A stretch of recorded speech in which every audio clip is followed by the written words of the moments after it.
The day began like any other. A brisk jog through the park, breakfast with my family, and a routine visit to the doctor for what I thought would be a quick checkup. I had always prided myself on my health. At 45, I was in better shape than many men half my age. So when Dr. Patel called me back to her office after the blood tests and scans, I wasn't particularly worried, but the somber look on her face as I entered her office made my heart sink. "Charlie, please have a seat," Dr. Patel said, gesturing to the chair opposite her desk. Her voice was gentle, but it carried an unmistakable weight.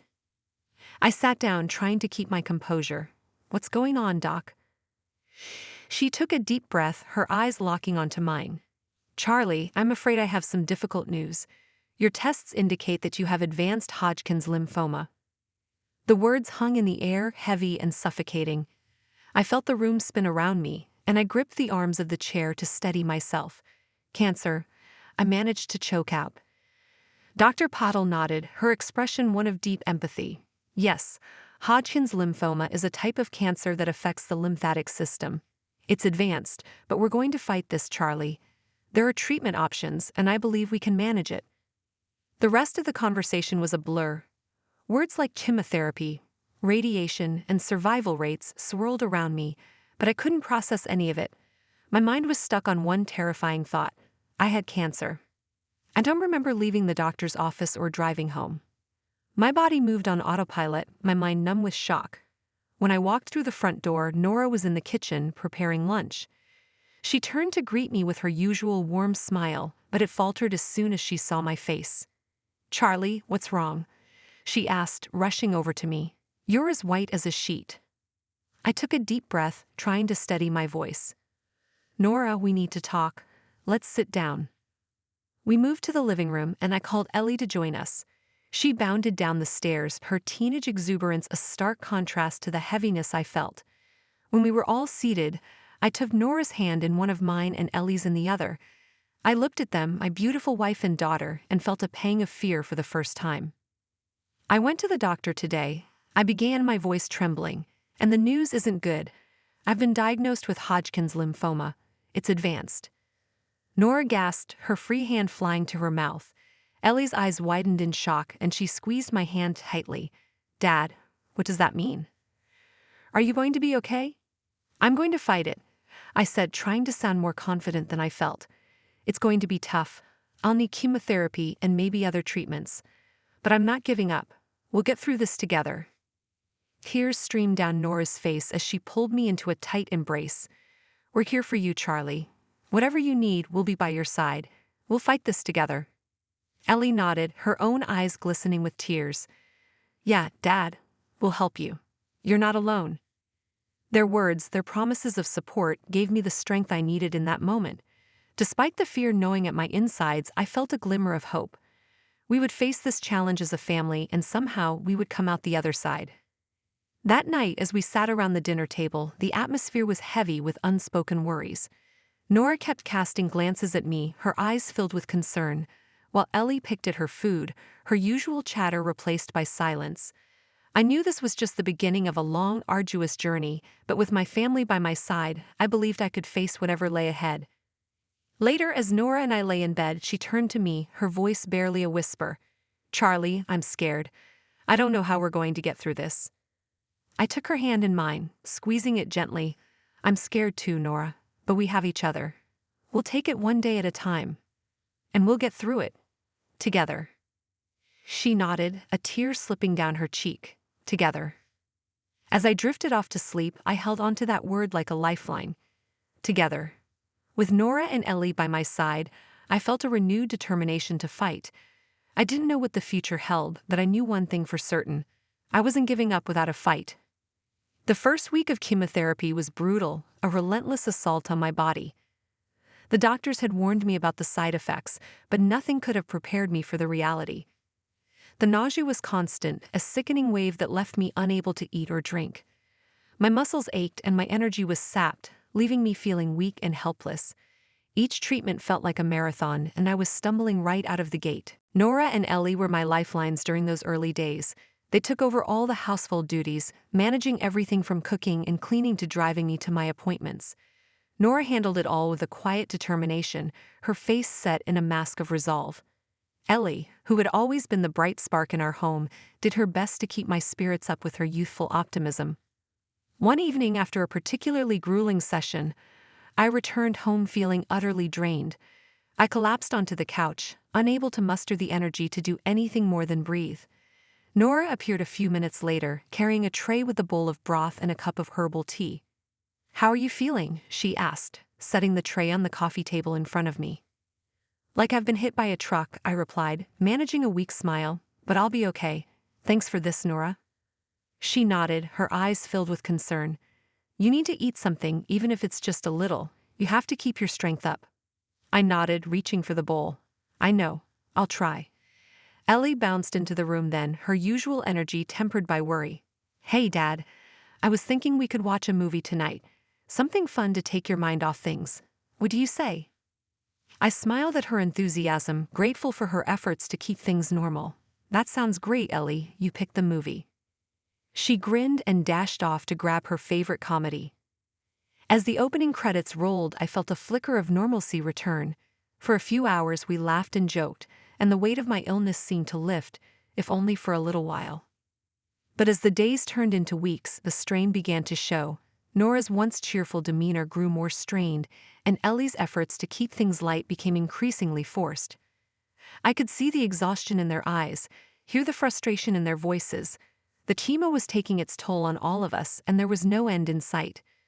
One night, as I lay in bed unable to sleep, I heard hushed voices coming from the living room.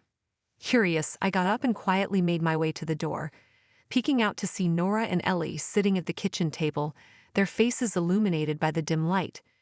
"This is so hard, Mom," Ellie was saying, her voice trembling. "I didn't know it would be like this. I just want Dad to get better." Nora reached across the table, taking Ellie's hand in hers. "I know, sweetie, I know. We just have to take it one day at a time. We have to be strong for him." Ellie nodded, tears streaming down her cheeks. "But what if he doesn't get better? What if?" Nora cut her off, her voice firm. "We can't think like that, Ellie. We have to stay positive. Your dad needs us to believe in him, to believe that he can beat this, and he will. We'll get through this together." Hearing their conversation, I felt a pang of guilt. They were carrying so much of the burden, and I wished I could do more to help. But I was barely managing to get through each day.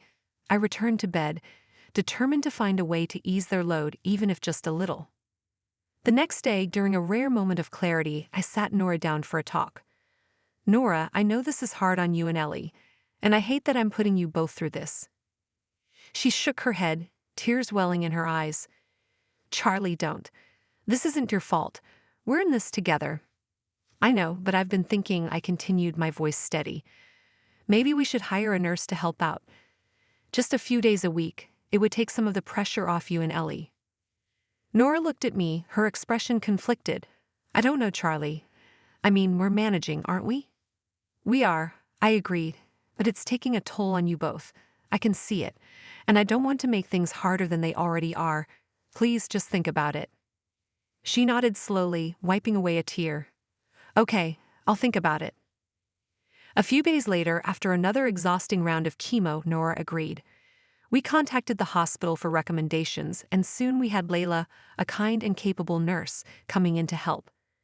She took over many of the tasks that Nora and Ellie had been struggling with, allowing them to focus more on just being my family rather than my caregivers. Layla's presence was a relief, but it also highlighted the growing distance between me and my family. Nora and Ellie were still there, but their smiles were less frequent, their patience thinner. I tried to stay positive, to keep believing that we could get through this. But as the days dragged on, the weight of my illness and the strain it placed on our family became harder to bear. As the weeks turned into months, the relentless grind of chemotherapy began to take an even greater toll on all of us. The treatments were as exhausting as ever, but the emotional strain was what truly weighed us down. The initial optimism and determination that had buoyed us through the early stages were now being eroded by fatigue and frustration. One morning, I woke up feeling weaker than usual. The simple act of getting out of bed felt like an insurmountable task. Nora had already left for work, and Ellie was at school. I was alone in the house, struggling to muster the energy to start my day. Layla would be arriving in a few hours, but the thought of relying on her yet again filled me with a sense of helplessness that I couldn't shake. By the time Layla arrived, I was sitting on the couch, staring blankly at the television. She greeted me with her usual cheerfulness, but her eyes were filled with concern. "Good morning, Charlie. How are you feeling today?" she asked, setting her bag down and coming over to check my vitals. "Not great, Layla," I admitted, my voice barely above a whisper. "I'm just so tired of all of this." She nodded sympathetically. "I know it's hard, but you're doing great. We're making progress, even if it doesn't feel like it right now. Let's get you something to eat, okay?" I nodded, appreciating her efforts to keep things normal. As she prepared a light breakfast, I couldn't help but think about Nora and Ellie. Their absence felt heavier each day, and I missed the days when we faced this battle together.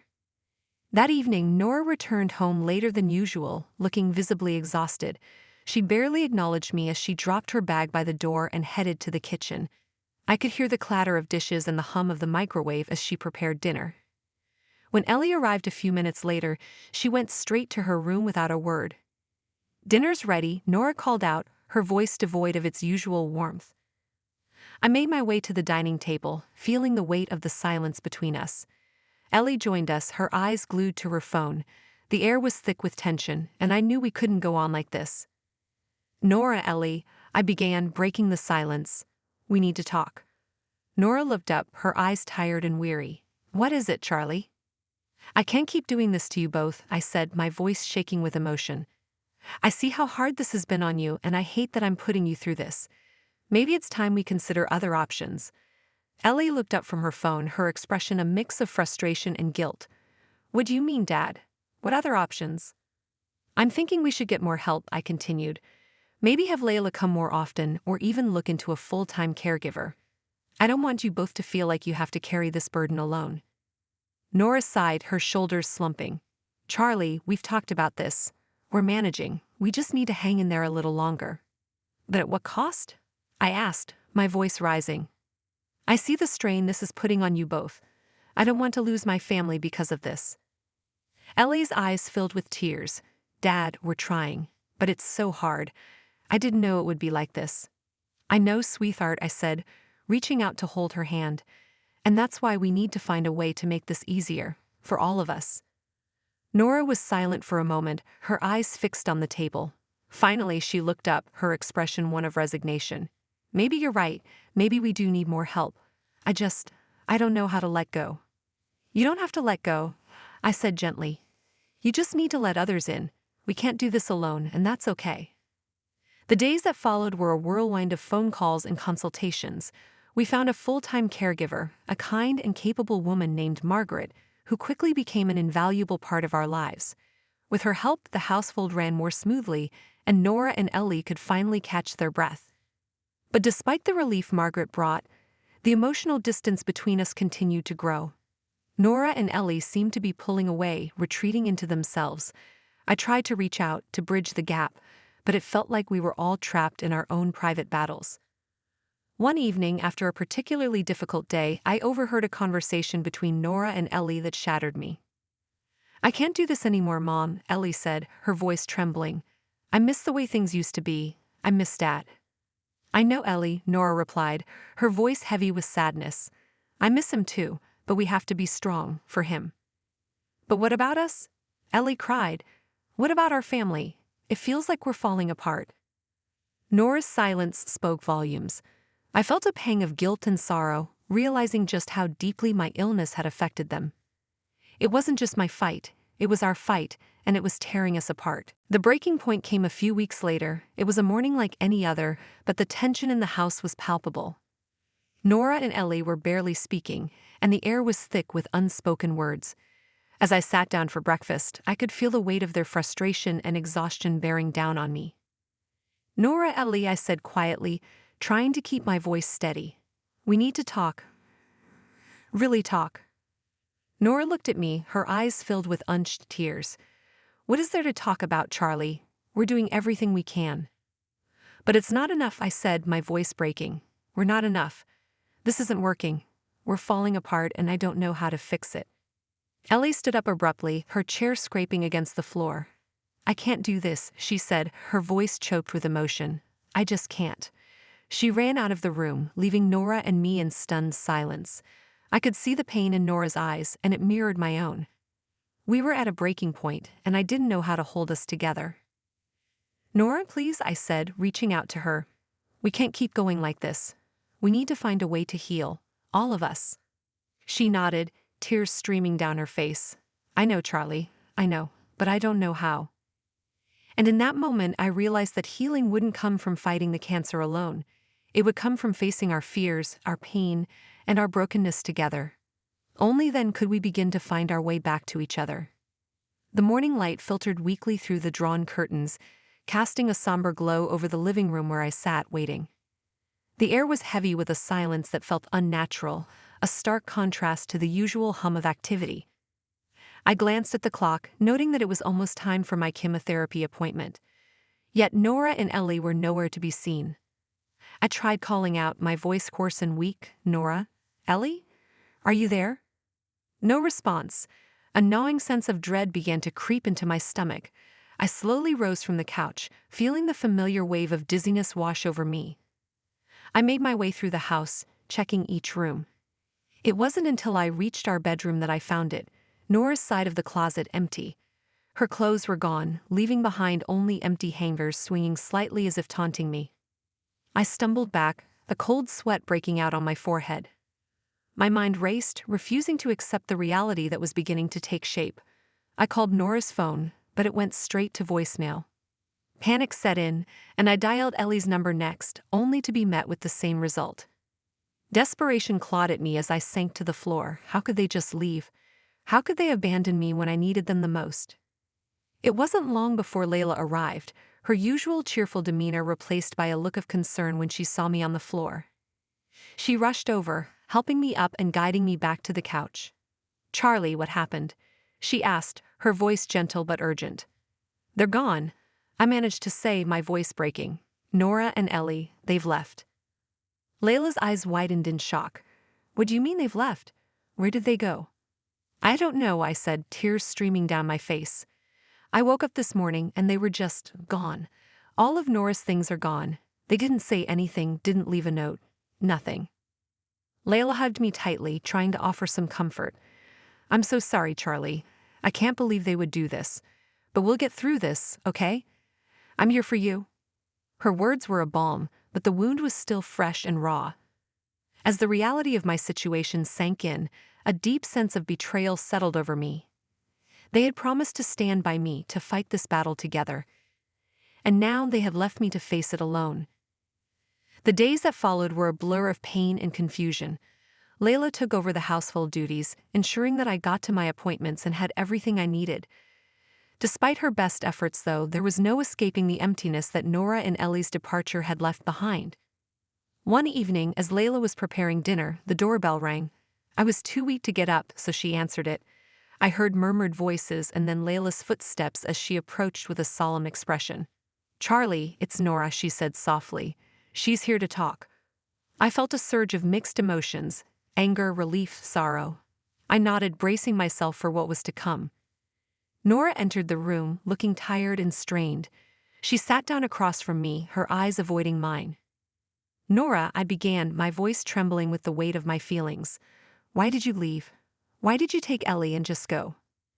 She took a deep breath, finally meeting my gaze. Charlie, I'm sorry. I didn't know what else to do. It was all too much. The treatments, the constant care, watching you suffer. I felt like I was drowning. And Ellie, she couldn't handle it either. We needed a break. A break? I repeated, my voice rising. I needed you, Nora. I needed both of you. How could you just walk away? Tears filled her eyes. I know it was wrong, but I was scared, Charlie. Scared of losing you, scared of what this was doing to our family. I thought it would be easier if we weren't around to see you like this. I shook my head, feeling a mixture of heartbreak and fury. Easier? For who? You left me alone to face this. Do you have any idea how that feels? She broke down, sobbing uncontrollably. Layla, who had been standing nearby, gently guided her to a chair, offering her a tissue. I'm so sorry, Nora cried. I wish I could take it back, but I can't. I'm here now, though. If you'll have me, I want to make things right." I looked at her, my emotions warring within me. I wanted to forgive her, to welcome her back with open arms, but the pain of her abandonment was too fresh, too deep.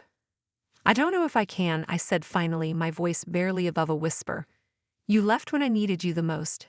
I don't know if I can trust you again." Nora nodded, her face pale and tear-streaked. "I understand. Just know that I'm here for you, whatever you decide." As she left, the house felt even emptier than before. I turned to Layla, who sat down beside me and took my hand. "We'll get through this, Charlie," she said softly. "One day at a time." I nodded, grateful for her unwavering support. Despite the pain and betrayal, I knew that I had to keep fighting, for myself and for the hope that one day I might find a way to heal the wounds that Nora and Ellie's departure had left behind. The quiet hum of the moving truck was a stark contrast to the chaos of my thoughts. As I watched the last of my boxes being loaded, I felt a mixture of relief and trepidation. It was time to leave behind the memories of abandonment and pain, and start fresh in a new place. Layla stood beside me, her hand resting reassuringly on my shoulder. "You ready for this, Charlie?" she asked, her voice filled with a blend of concern and encouragement. I took a deep breath and nodded. "Yeah, I think so. It's time for a new chapter." We drove in silence to my new home in the countryside. The lush green fields and quiet serenity were a stark contrast to the bustling city life I had known. As we pulled up to the quaint house, a sense of peace washed over me. This was where I would rebuild my life. Layla helped me unpack, her presence a constant source of comfort. We worked in companionable silence, arranging furniture and putting away my belongings. By evening, the house was starting to feel like a home. As we sat on the porch, sipping tea and watching the sun set, I felt a strange sense of hope. "This place is beautiful," Layla said, breaking the silence. "I think it's exactly what you need." I nodded, staring out at the horizon. "It's peaceful. I can see myself healing here." She smiled, squeezing my hand. "You deserve that, Charlie. After everything you've been through, you deserve some peace." Over the next few weeks, I settled into my new routine. The quiet mornings, the chirping of birds, and the gentle rustle of leaves became a soothing background to my life. I started exploring the local town, meeting neighbors, and slowly integrating myself into the community. It was a welcome change from the constant reminder of illness and abandonment that had plagued me before. One afternoon, as I was returning from the local market, I noticed a woman struggling with a flat tire on the side of the road. I pulled over and offered to help. "Hi, I'm Charlie," I said, extending my hand. "Need some assistance?" She looked up, relief evident on her face. "Oh, thank you. I'm Safia. I thought I could manage, but it seems I'm not as handy as I thought." We laughed, and I set to work changing the tire. As we chatted, I learned that Safia lived just down the road from me. She was friendly and warm, and I felt an instant connection. "You should come over for dinner sometime," Sophia suggested as I finished up. "It's just me and my dog, Max. We'd love the company." "I'd like that," I replied, smiling. It's been a while since I'd had a good home-cooked meal. That evening, I told Layla about my encounter with Safia. She seemed pleased, encouraging me to build new connections and friendships. "It's good for you, Charlie," she said. "You need to surround yourself with positive people. They'll help you move on." I nodded, appreciating her insight. "You're right. It's time to let go of the past and focus on the future." As the days turned into weeks, I found myself looking forward to my evenings with Safia. We would share stories, laugh, and sometimes sit in comfortable silence, enjoying the tranquility of the countryside. It was during one of these evenings that my past came back to haunt me. Sophia and I were sitting on her porch, Max at our feet, when a car pulled up in front of my house. My heart sank as I recognized it. It was Nora's car. I watched as she and Ellie got out, their expressions unreadable. Sophia noticed my tension and placed a comforting hand on my arm. "Do you want me to stay?" she asked quietly. I shook my head. "No, I need to face this. But thank you, Sophia, for everything." She nodded, giving my arm a reassuring squeeze. "I'll be here if you need me." With a deep breath, I walked over to where Nora and Ellie were standing. They looked different, tired, remorseful. "Charlie," Nora began, her voice trembling. "We need to talk." I nodded, gesturing for them to sit on the porch steps. "All right, let's talk." Nora took a deep breath, her eyes filling with tears. Charlie, I'm so sorry for what we did. Leaving you was the hardest decision I've ever made, and I've regretted it every day since. Ellie nodded, her eyes cast down. We were scared, Dad. I was scared. I didn't know how to handle seeing you so sick. But that doesn't excuse what we did. I listened, my emotions a turbulent mix of anger, hurt, and a longing for reconciliation. You left me when I needed you the most. Do you have any idea how that felt? Nora's tears flowed freely. I know, and I'll never forgive myself for it. But I want to make it right. If you'll let me, I want to be here for you now. I want to help you heal. Ellie looked up, her eyes pleading. Me too, Dad. I want to make things right. I took a deep breath, considering their words. The pain of their abandonment was still fresh, but so was the hope for a new beginning. It's not going to be easy. Trust has been broken, and it will take time to rebuild. But if you're willing to put in the effort, I'm willing to try. Nora and Ellie both nodded, relief evident on their faces. Thank you, Charlie, Nora said softly. We'll do whatever it takes. As I watched them leave that evening, I felt a strange sense of closure. The road to healing was long and uncertain, but for the first time in a long while, I felt hopeful. I returned to Sophia's porch, where she was waiting with a warm smile. How did it go? She asked gently. I sighed, sitting down beside her. It went better than I expected. They want to make things right. I told them it would take time, but I'm willing to try. Sophia nodded, her eyes kind. That's a good start, Charlie. One step at a time. I smiled, feeling a weight lift off my shoulders. For the first time since my diagnosis, I felt like I was truly moving forward. This new chapter was just beginning, and with the support of new friends and a renewed sense of purpose, I was ready to embrace whatever the future held. The first few months in my new home were peaceful. My friendship with Sophia deepened, and I began to find joy in simple things: morning walks, gardening, and evenings spent on the porch with a good book. It felt like I was finally healing, both physically and emotionally. One crisp autumn morning, as I was tending to my garden, my phone buzzed. It was a message from Layla. Hey Charlie, just a heads up. I heard through the grapevine that Nora and Ellie have been asking around about you. Be careful. My heart sank. Just when I thought I was finally moving on, the past threatened to pull me back. I put down my gardening tools and wiped the sweat from my brow, feeling a knot of anxiety form in my stomach. Later that day, as I was heading back home from the hardware store, I noticed a car parked in front of my house. My heart skipped a beat as I recognized it, Nora's car. I took a deep breath and steeled myself for the encounter. As I approached, Nora and Ellie stepped out of the car. They looked around, taking in the serene countryside, and then their eyes met mine. Nora's expression was a mix of determination and desperation, while Ellie looked hesitant, almost regretful. Charlie, Nora began, her voice carrying an edge of urgency. We need to talk. I crossed my arms, standing my ground. About what? I thought we had an understanding. Nora glanced around, then back at me. Can we go inside? This isn't a conversation we should have out here. Reluctantly, I nodded and led them into the house. We sat in the living room, the air thick with tension. What is it, Nora? I asked, my patience wearing thin.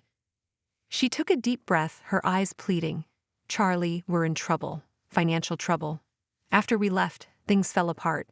The money ran out, and we're struggling. We need help. I looked at Ellie, who avoided my gaze. So you're here because you need money? Nora shook her head quickly. No, it's not just that. We're here because we realize we made a mistake. We shouldn't have left you. We want to make amends, to be a family again. My anger flared. You think you can just walk back into my life when it's convenient for you, after everything I went through? Ellie finally spoke, her voice barely above a whisper. Dad, we're sorry. We really are. We were scared and didn't know how to handle it, but we want to make things right. I stood up, unable to sit any longer. You want to make things right? You can start by leaving. I've moved on. I have a new life now, and I don't need you disrupting it. Nora's eyes filled with tears. Charlie, please. We're desperate. We need your help. I turned away, trying to control my emotions. You should have thought about that before you abandoned me. I can't just forget what you did. The room fell silent, the weight of our past mistakes hanging heavy in the air. Finally, Nora stood up, wiping her eyes. We'll go. But please, Charlie, think about it. We're not asking for a handout. We want to be part of your life again." As they left, I felt a mix of anger and sorrow. Could I really let them back into my life after all the pain they caused? I didn't know if I could trust them again. Later that evening, I went over to Sophia's place, needing a friendly ear. She greeted me with a warm smile and a cup of tea. "What's going on, Charlie? You look like you've seen a ghost." I sighed, taking a seat on her porch. "Nora and Ellie showed up today. They want back in my life." Sophia raised an eyebrow. "And what do you want?" I shook my head, feeling the weight of the decision. I don't know. Part of me wants to give them a chance, but another part of me is still so hurt. Can I ever really trust them again? Sophia placed a comforting hand on my arm. "Trust is earned, not given. If they really want to be part of your life, they'll have to prove it. Take your time, Charlie. Don't rush into anything." Her words were wise, and I felt a sense of clarity. You're right. I need to see if they're really committed to making things right. The next few days were a whirlwind of emotions. Nora and Ellie kept their distance, respecting my request for space, but their presence lingered in my mind. I found solace in my routine, but the nagging thought of what to do kept me up at night. One evening as I was finishing up some woodworking, there was a knock on my door. It was Ellie, standing there with a bouquet of wildflowers. "Hi, Dad. Can we talk?" I hesitated but then nodded. "All right, come in." We sat in the living room, the flowers resting on the coffee table between us. Ellie looked down, fidgeting with her hands. "I wanted to come alone because I need you to know how sorry I am," she began, her voice trembling. "I was scared and selfish, but I've missed you so much and I want to make things right. Even if it takes the rest of my life to earn your trust back, I'll do it." I studied her face, searching for any sign of deceit, but all I saw was sincerity. "Ellie, it's going to take time. A lot of time. But if you're willing to put in the effort, then maybe we can start to rebuild." Her eyes filled with tears and she nodded. "I'll do whatever it takes, Dad. I promise." As she left that evening, I felt a glimmer of hope. It wouldn't be easy, but perhaps, just perhaps, we could find a way to heal the wounds of the past and forge a new path forward. The tension of Nora and Ellie's return continued to linger, but I focused on living my life. I was determined to stay on the path of recovery and rebuilding. However, the peace I had started to find was soon shattered. One morning, I received a frantic call from Layla. "Charlie, you won't believe this. Nora and Ellie were at your old house, causing trouble. Kara is terrified. They tried to force their way in, demanding to see you." Anger surged through me. "Are they still there?" "No, the police were called and they left, but Kara is really shaken up." I thanked Layla and hung up, my mind racing. It was clear that Nora and Ellie were not going to let this go easily. I needed to take action. Later that day, I drove to the police station to file a report. I recounted the harassment and the incident at my old house. The officer listened attentively, taking notes. "We'll look into this, Mr. Daniels. Given the circumstances, you might want to consider a restraining order," the officer suggested. "I will," I replied, feeling a mix of relief and frustration. It was exhausting dealing with the fallout of my past while trying to move forward. A few days later, I was in my workshop when my phone buzzed. It was a message from Sophia. "Charlie, you need to come outside. There's something you need to see." I walked outside and saw Sophia standing at the end of my driveway, her face pale. I followed her gaze and saw Nora and Ellie in their car, parked across the street. My anger flared. I walked over to them, trying to stay calm. "What are you doing here? I told you to stay away." Nora stepped out of the car, her face contorted with desperation. "Charlie, please, we need to talk." "I've already told you there's nothing more to say," I said, my voice cold. "If you don't leave, I'm calling the police." Ellie stepped out as well, tears streaming down her face. "Dad, we just want a chance to make things right."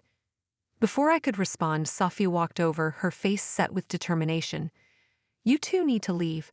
Charlie has made it clear that he doesn't want you here." Nora glared at Sophia. "This is none of your business." "It is when you're harassing my friend," Sophia shot back. I took a deep breath, trying to steady my emotions. "This is your last warning. Leave now, or I will call the police." Nora hesitated, then got back into the car, pulling Ellie with her. "This isn't over, Charlie," she spat before driving away. I watched them go, feeling a mix of anger and sadness. "Thank you, Sophia. I don't know what I would have done without you. Sophia placed a comforting hand on my arm. You're not alone in this, Charlie. We'll get through it together. The next day, I went to the courthouse to file for a restraining order.